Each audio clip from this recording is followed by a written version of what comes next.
Hello people.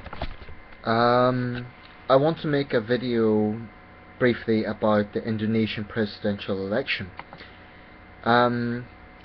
Indonesia is the world's fourth most populous country, the most populous Islamic majority country, albeit not exactly a theocracy. Well, it's not a theocracy. World's third most populous democracy. The list of those sort of statistics goes on. It's a major G20 player, a major emerging democracy. It's only been a democracy for 15 years. So there's a lot of reasons why this is pretty significant. It's the third democratic election in Indonesian history. So I've been following this a little bit and have quite an interest in it. So the last president, Susilo Bambang Yudhoyono, apologies if I'm mispronouncing that. I believe in Indonesia he is known simply as SBY. I saw him give an interesting speech at the World Economic Forum in Davos in 2011 here on YouTube. He made some very interesting points. He touched on some very topical issues. He reminds me a little bit of Brazil's Luiz Inácio Lula da Silva.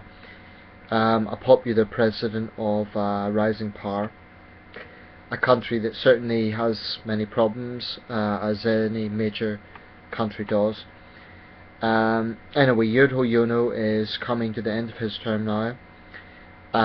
He will officially step down in October, and there's just been this presidential election, and it's something similar to the American election of 2000 between Bush and Gore.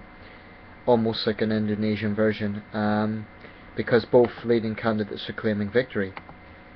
The leading candidates are Prabowo Subianto and Joko Widodo, commonly known as Jikowi. Both men have attracted a lot of support, and it's very tight. I believe the decision is going to be made this week. So it's obviously very significant for the future of Indonesia. Mr. Subianto represents the Gerindra party. Mr. Widodo represents the PDIP party. I'm just using the initials here. I'm trying to make this video not too long because I made it earlier and I lost it. So the running mates are Hatta Rajasa with Prabowo and Yusuf Kalla with Joko Widodo. Now, Prabowo, from what I gather, he is a former general. He was a general during the Suharto era, in the last days of the Suharto era. And he has campaigned energetically, promising to tackle poverty and corruption. He's a good orator, but one thing that overshadows his record is allegations of serious human rights abuses, including torture, during the Suharto era and during the 1998 unrest. It should be said he's always denied this. Joko Widodo is a humble figure. However, he has been seen as a very strong governor of Jakarta, and he's been seen as a very able governor of Jakarta. He's a man of the people. He's very popular. However, he's had a lackluster campaign. So there's been a lot of pro points and negative points for both candidates. Of course this is up to the Indonesian people to decide, but I personally get a better vibe from Mr. Widodo. I don't know enough about either candidate to say absolutely for sure, and obviously I'm not Indonesian, but personally I just get a better vibe from that guy, simply because Prabowo has that question mark about human rights over his record. You know, quite often strong men in big countries, they might be good administrators, but quite often it's at a price of being ruthless. The impression I get from Mr. Prabowo, this is just my perception as an outsider, that he is a populist. He's saying what people want to hear, but that for me is very concerning, that question mark over his role in alleged human rights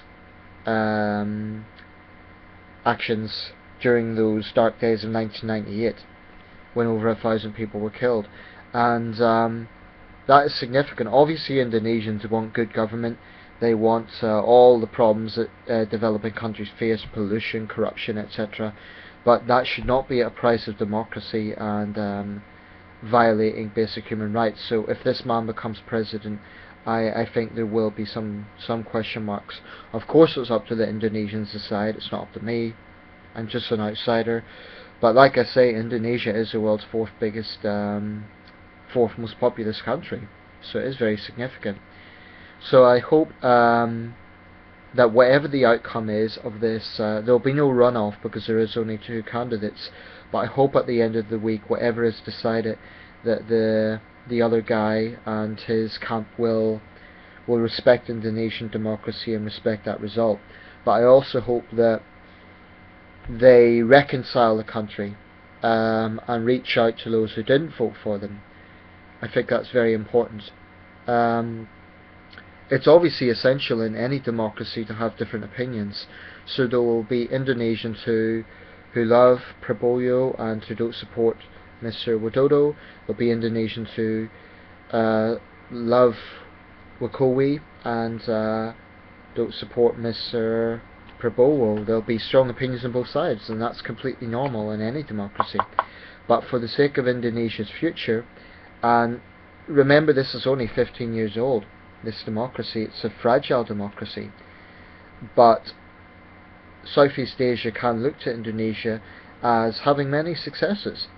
Obviously there's big challenges, but I would say the situation that Indonesia is in now is much better than the 1990s and the final years of Suharto. That's from my perception. So I think it is a good role model for the region. Certainly not perfect, you can't call any country perfect, but I think countries like Thailand, for example, especially given the route that Thailand is going down these days, can learn from Indonesia. So that's all I want to say. To the Indonesian people, best wishes. I hope you make the right choice. It is your choice, of course. You're a sovereign state. And best wishes for the coming years of whether it will be a Jikowi presidency or a Prabowo presidency. Best wishes.